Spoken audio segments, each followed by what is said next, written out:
Support comes from Mosby Building Arts, with laundry room designs meant to bring calm to everyday routines. More at callmosby.com. This is St. Louis on the Air from St. Louis Public Radio. I'm Elaine Cha. On Tuesday last week, Republican and Democratic officials, along with residents in North St. Louis County, gathered at St. Cyn Park in Hazelwood to mark the expansion of the Radiation Exposure Compensation Act, or RECA.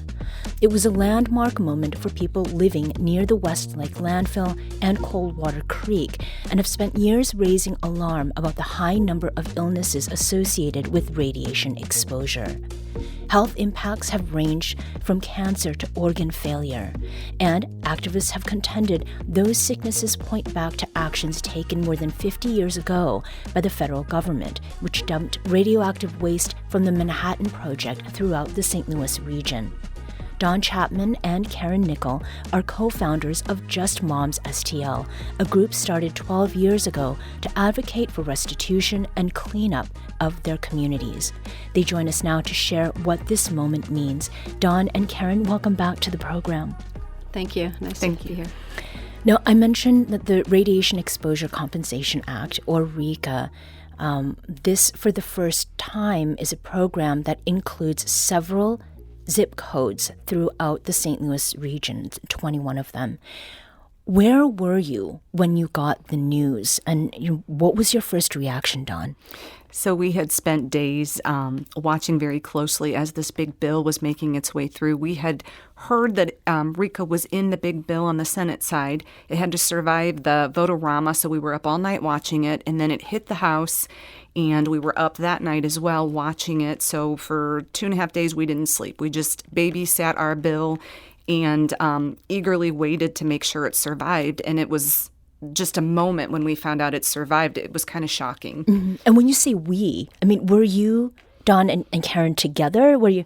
No, we weren't. No. So what was your reaction with this news? So once I realized that it had passed, Dawn was actually on her way to my house and thought that she only lives 6 minutes from me, thought that she would have time to get there and then, we would find the news together. But that didn't happen. It passed on her journey over, and I opened the door and she looked at me, I looked at her, and we just kind of stared at each other and we were like, oh my gosh. Mm-hmm. And I think that we didn't know whether we should laugh or cry or be excited or we couldn't believe it. Yeah. I mean, you all have been working together for more than a decade. Mm-hmm. And for most of that time, you were not having much of a time getting politicians to listen to you. And here you are now. In looking back on those years, was there a turning point of sorts, Dawn?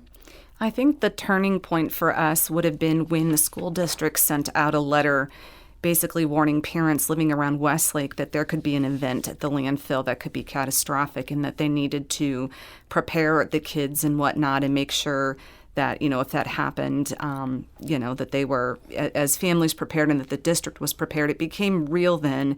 But then I think there's a couple more moments throughout that it becomes real, and this is one of them, mm-hmm. And the weight of the entire history of the Manhattan Project in St. Louis suddenly sits on top of people's shoulders in their head. Mm-hmm. And that district is the school district is Pattonville, but there were 8 school districts that sent out letters around, so it was pretty massive. Mm-hmm. Does that sound about right to you, Karen? It does. Yeah. For, I don't know, probably the first 6 or 7 years or maybe longer, we were looked at like we were crazy housewives, not only from elected officials and agencies, but also from community members. Mm-hmm. They were very apprehensive. Yeah. And now that the RECA program has come out and it's passed, it's an apology. It's actual truth now that the government has come forward and said, mm-hmm. we did harm you. And so that sits differently with people now. It's a real now. And what does that validation mean to you? Karen, your children are grown, right? Yeah, we went through this process for both Dawn and myself where our kids were, little. Yeah. And so for Dawn and myself, validation doesn't mean what you think it does. Because we have this program, that validation, it means people were hurt. Mm-hmm. And that's really hard to process. There are a lot of details in this expansion of RECA, so let's talk about some of the basics. For people in 21 zip codes in St. Louis, those who have illnesses related to radiation, they're looking at a $50,000 lump sum payment, and family members of people who died could also receive $25,000. Such compensation, what impact would that have on your lives, Karen? And is that adequate? So my family doesn't even qualify for RECA. The illnesses that I have and family members, you have to have one of these cancers to qualify. Well, I'm thankful that we don't qualify. There are families out there that are struggling because of bills that they've had. Some people are losing their homes, their cars, because they don't have the resources. When you get cancer, it's expensive. And so this money can help with groceries. It can help. This could turn people's lives around. Mm-hmm. While $50,000 or $25,000 isn't enough money for a life, our lives are priceless here. It will save lives, and it will compensate people and help them out. But it's also that truth and that acknowledgement that you were harmed. Mm-hmm. You both hosted a public meeting last week with residents in those zip codes, and about 70 people showed up. Dawn, did that number of attendees surprise you? I think more than the people that showed up in person was the number of online participants that were watching. We're up to about 900 people commenting on that live video. And, as Karen said, they're resonating. They're reading the list of illnesses, and they're seeing family members. They're seeing their children. They're seeing a lot of stuff. And so we're trying to help them not only, as you explained, to understand the different tiers of compensation available through this program and the zip codes, but honestly, from a mental health standpoint, helping them process the fact that, yes, this happened and the government is saying we did this and we're sorry. Mm-hmm. That apology is felt, for them. That some of them are saying, I can begin to heal now because I have them admitting they did this. And what was the feeling like in that room, Karen? I think there was a lot of mixed emotions. These are people that are trying to understand, that some of them didn't even know what RECA was, that it has existed for so long that just we weren't a part of that program. And there was some apprehensive conversations happening that, is this really going to happen? Is this real? So there's a lot of education that still needs to be done as we push this out to the community. But I also think that there was a lot of tears and a lot of emotions going with that, because for the people that have lost their loved ones, and especially for those years ago who had already come to terms with that grief and have processed that feeling of, okay, well, my grandpa died of this, and to find out that they actually died of something that the government had done to them reopens all those wounds. And that is a level of mental health that you kind of have to start reprocessing all over again. Mm-hmm. And Dawn, during that meeting, you had asked attendees to raise their hand in response to a question, right? Mm-hmm. And that question, I wanted to know how many of them had illnesses or knew of somebody that had illnesses that qualified, but also how many had illnesses but they weren't on the list, because obviously that's a hard thing. My family is in the same predicament that Karen's in. My son is very, very ill from this, but he is not covered. His illness is not listed. And, again, to Karen's point, we're thankful. When you look at this list, these are very serious cancers. And, this is not the type of thing that, when you get that sort of diagnosis, it's life-changing forever to have that kind of illness. We're talking today with Dawn Chapman and Karen Nickel, the co-founders of Just Moms STL, and we're discussing their reaction to the expansion of the Radiation Exposure Compensation Act, or RECA. The program now includes St. Louis zip codes and makes people in those areas eligible for compensation for radiation-related illnesses. So we talked about how long you all have been working, advocating, raising awareness, trying to get the attention of politicians. So there is now a feeling of validation, but there's also the pressure to act quickly. But as I understand, the application for this compensation still isn't open. Correct. The Department of Justice is actively working on that. We got an update this morning from Senator Hawley's office. They're having those conversations. This is going to happen. And I think what I would tell people is, for as hard as we pushed for this program, you have to know that we pushed for the follow-up as well, that we were not going to walk away the moment we got this. We were going to take it and push as hard as we could to make sure that the Department of Justice enacts these applications swiftly. But to date, there is no application. There's nothing for you to fill out. Do not fill out anything online right now. Mm-hmm. Because there is a lot of stuff online, right, Karen? There is. Yeah. Yeah. If you go to the Department of Justice website, there is information out there, but that doesn't pertain to us yet. So steer clear from that, and also steer clear from lawyers or anybody that tells you that you can qualify today and they can get you money, they can fill out the application for you, because that process just is not there yet. Mm-hmm. Were you expecting these scams? I mean, you all are very adept at waiting actively. Were you prepared in some way to see this? We were. We're part of a larger, broad RECA coalition of other states and communities, some that have already had RECA and some that are just now included. And so we did our homework, spoke with them, the type of scams that they saw, what they did about them, how they were able to head them off. And a lot of that was through their Attorney General's office, and just making sure there was some sort of a hotline for people to report questionable. Mm-hmm. And some of those things, as I see, is that attorneys are calling people, claiming that they will process these RECA cases for just 30% of the payout. And there was someone also at the meeting who talked about, I think you had referred to this earlier, Karen, about his sister, saying that she'd already filed? Yeah, there was someone there that had claimed that his sister had spoken with someone that had already said that he was qualified and that they filed, and that just isn't true. So one of the things that is true of this, Karen, you've mentioned, like, RECA is something that has existed, and it's not just communities here in St. Louis. They're not the only ones affected by this expansion.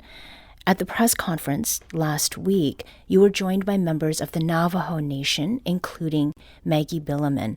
Now, many members of the nation lived or worked near uranium mines in Arizona. Many of my community family had died of disease caused by the radiation, including my father, Howard Billaman Jr., who served our country as the Navajo code talker, and my mother. I couldn't save him. I promised to fight for RECA and his memory. That was Maggie Billaman speaking last week at a press conference that marked the expansion of a program that compensates the victims of radioactive contamination. Her father, Howard Billaman Jr., died of cancer. Dawn, clearly listening to this even in recorded audio form is bringing up emotion for you. This was really, really hard to get this program going, and we worked with Sweet Maggie for a couple years, and I think that the harm in the historical context of what happened in the Manhattan Project, not just in St. Louis, but in her community, and the fact that this is the daughter of a code talker, begging for not only his justice, but hers and her people's. And I just, you know what, when she told me when she handed Senator Hawley that photograph, she turned around and looked at me and she said, now they have justice and now they can rest. Mm-hmm. Karen, what was it like for you, to share that moment with Maggie from the Navajo Nation and with others? Emotional. We've been walking alongside of them for 2 years now, and watching them fight the same kind of fight that we've been fighting, waiting for the same things we've been waiting. And it's just, it's just so extremely hard when you know that there are other people out there suffering like we have.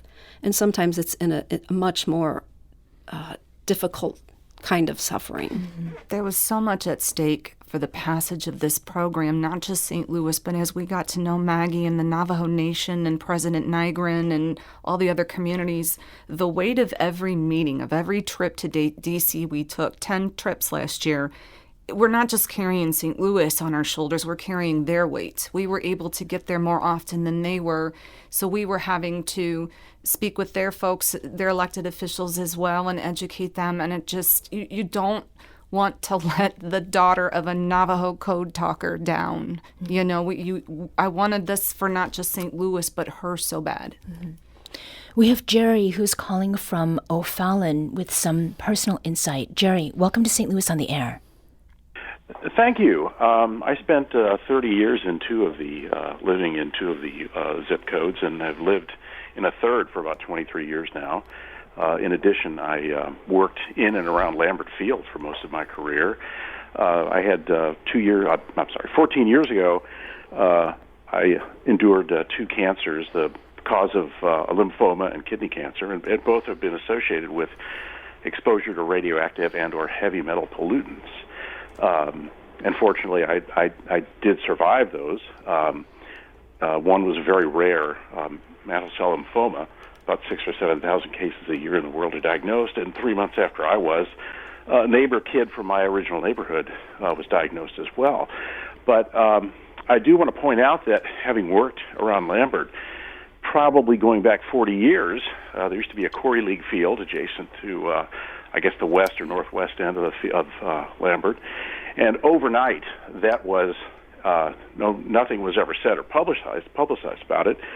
But it was went from being 4 ball fields to, having a barbed wire fence around it. And I think even then, the government or certainly someone was aware of the fact that there was radioactive material that was in the area. So I'm kind of glad it's been a long time, but at least it's been acknowledged. And I'll withhold. Hopefully the program will work out as designed. So anyway, that's just my comment. Thank you. Jerry, thank you. And we're very glad to hear that you're in better health now.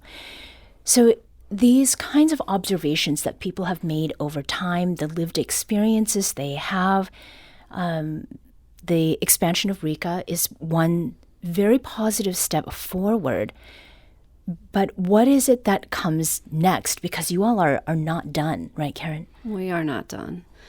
We do have to follow through and make sure that this program is utilized through the community and getting the word out. There's still a lot of education that needs to be done. We do need to follow through with the Westlake landfill cleanup that's going to start in 2027. The Westlake landfill still has groundwater that needs to be addressed. And then all over North County, there's still cleanup happening through the Army Corps of Engineers. Mm-hmm. So there's a lot of work that still has to be done in North County. The RECA compensation is great. It's an acknowledgement. It's a compensation. But because that is a program that's going to happen, it doesn't take away the reason it's happening. Mm-hmm. Dawn, as we close, what is it that the government needs to do, to step it up? I mean, they've come to a certain point. What now? I'm going to say this. Before the federal government, the local governments need to step up. This is real. This has made your people, your constituents sick.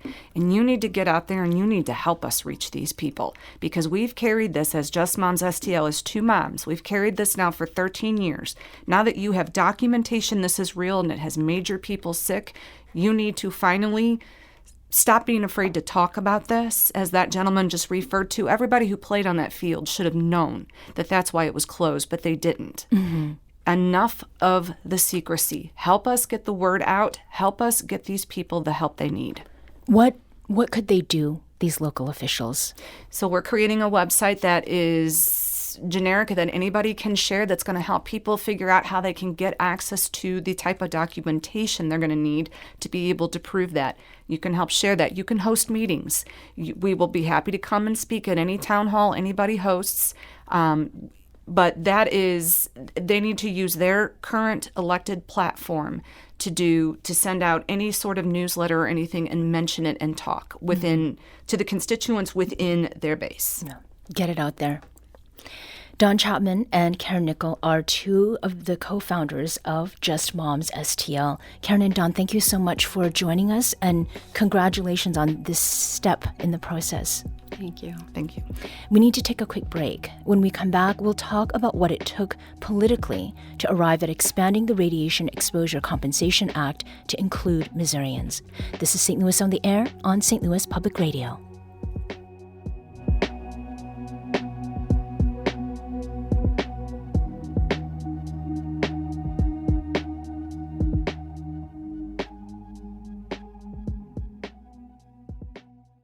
This is St. Louis Public Radio. Support comes from Perrick Corporation, a contractor with over 4 decades of shaping the St. Louis landscape. More at perrick.com.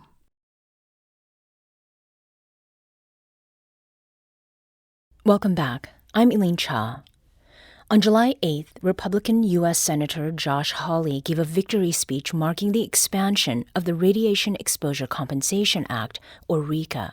That program opens a pathway to compensation for thousands of people affected by radioactive waste dumped in the St. Louis region more than 50 years ago. Adding RECA to the Big Beautiful Bill took some serious legislative maneuvering, and last week, in that moment of celebration, Hawley called out the assistance of former Democratic Representative Cori Bush. Here's the truth. Cori Bush and I, we worked together hard on this thing, and there was a time, it was a year ago this month, I think, actually, when the majority in the House of Representatives tried to undermine us. They tried to move a short-term extension of RECA that had no expansion. Nothing for anybody who is here today. Nothing. Mark my words, if they had done that, that would have killed this effort. It was an effort to kill it. And I still remember the day that I got the news, and we had like a very short notice. It was one of these deals where I tell you how the House works. They put a little notice up on the calendar about something they're going to vote for in short time. I saw that notice pop up, and I said, we're in big trouble. If this thing passes, we're in big trouble. Who's the first person I called? Cori Bush. I got on the phone. I said, Cori, we got to do something. I said, we got to do something. They're trying to steamroll us. And Cori said, I will get every Democrat to stand up against this. I said, I will call all the Republicans who are standing strong on this. And you know what? We stopped it. We stopped it. And because we stopped it then, we got it passed last week. And so here we are today. So Cori, thank you. Thank you. We would not be here without you and your work. That was U.S. Senator Josh Hawley speaking last week about the expansion of RECA and referencing the help of former U.S. Representative Cori Bush. His statements highlight the unusual level of bipartisan support behind this issue. And to talk about how that happened, I'm joined by St. Louis Public Radio politics correspondent Jason Rosenbaum. Jason, welcome back to the show. Thank you for having me. Jason, Cori Bush and Josh Hawley are typically not political allies. What struck you about their collaboration on this issue? Well, I was at this press conference, which was really an extraordinary press conference. I don't say that sort of statement lightly, but hearing all the people talk about how the radioactive waste exposure had affected their lives, it's hard to walk away with that without feeling the emotion and of being affected. Mm-hmm. And I think what was notable about that exchange, it was unprompted.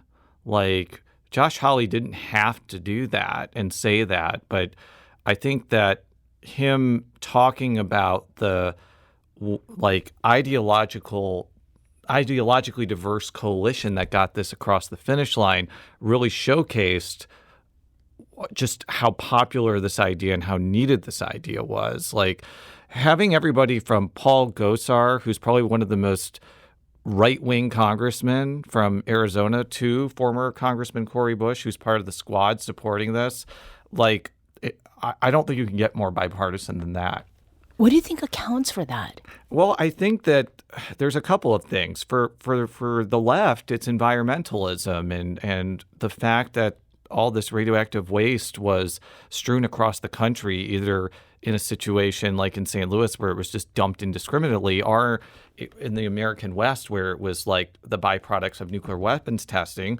Like that had real environmental impacts, and I think that it really strikes to the core of like what a Cori Bush believes in, since environmentalism was a big part of her service. And I also think on the right, it's about righting the wrong of a federal government that was seen as unaccountable. And I think that is really attractive to somebody like Josh Hawley or a lot of other people on the right. Mm-hmm.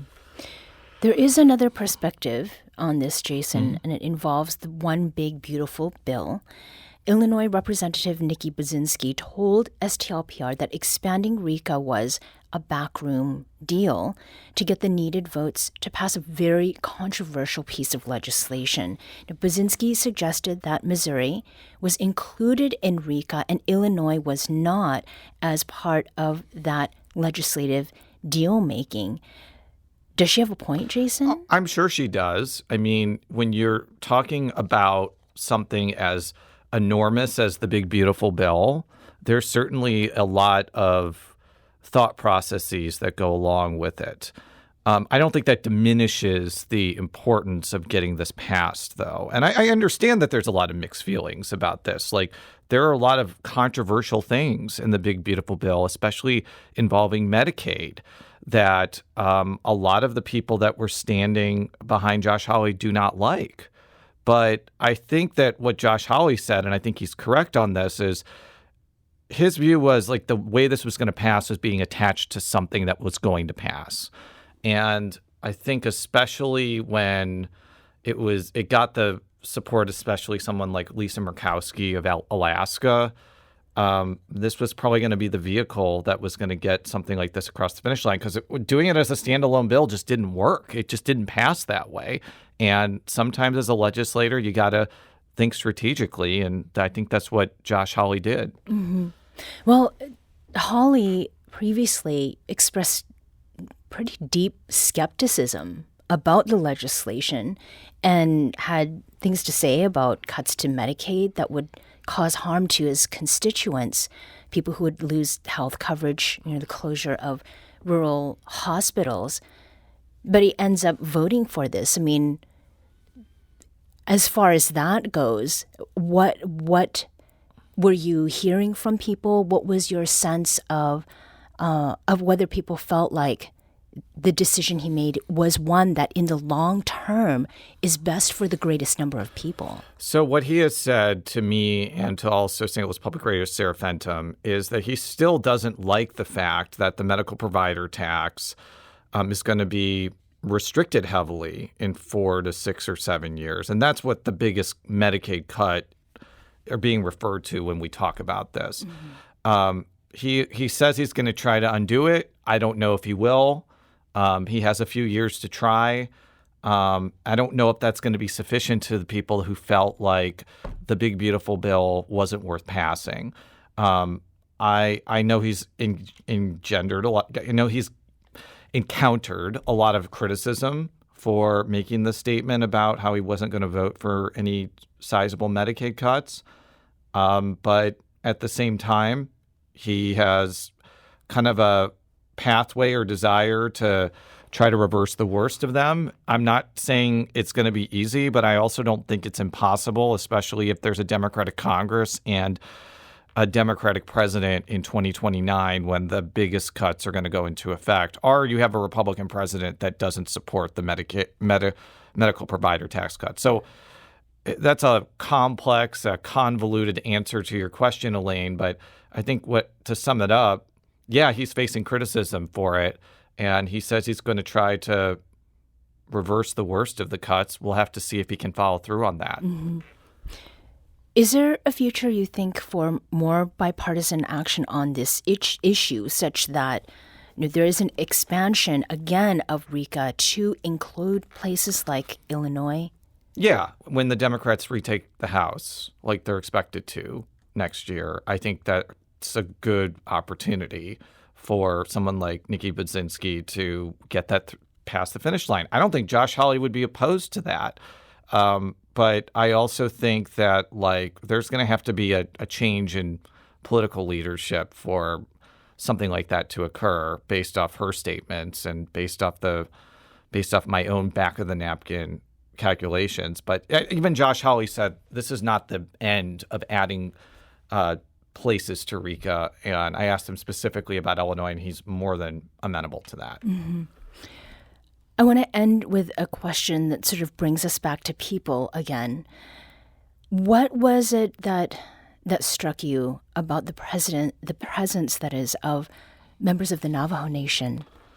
Well, I think the fact that they traveled to Hazelwood for this ceremony, as well as some other people from other states too, I think really just showcased just how needed this was and just how important it was that this got over the finish line. And this was more than just a bill passing and a program being restarted and expanded. This, as you mentioned in the last segment, was an acknowledgement of wrongdoing.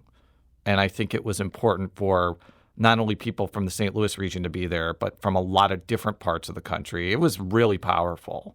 And I think it just showcases, again, not only the ideological coalition, but the geographic coalition as well that got this across the finish line.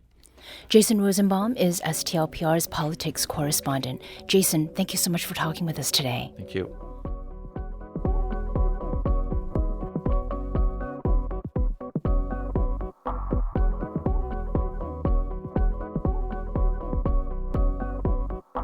This episode was produced by Danny Wissentowski. Audio engineering and podcast design by Aaron Dorr. Our executive producer is Alex Hoyer. St. Louis on the Air is a production of St. Louis Public Radio. Understanding starts here. Do you find yourself regularly listening to episodes of St. Louis on the Air? Suggest us to a friend you think might enjoy our conversations, and leave us a review and rating on Apple Podcasts on the App Store. It's the simplest way to help people discover our show. Thank you.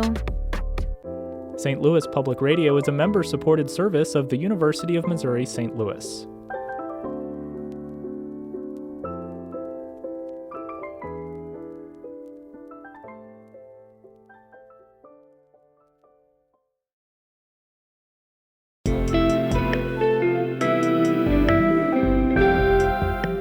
The Gateway brings you the day's news each weekday from around the St. Louis region and the state capitals in Jefferson City. Our schools are accredited. We don't need this bill. And Springfield. How many more years must pass before lawmakers see time is of the essence? I'm Abby Larico. Join me each weekday for The Gateway on the STLPR app or wherever you get podcasts.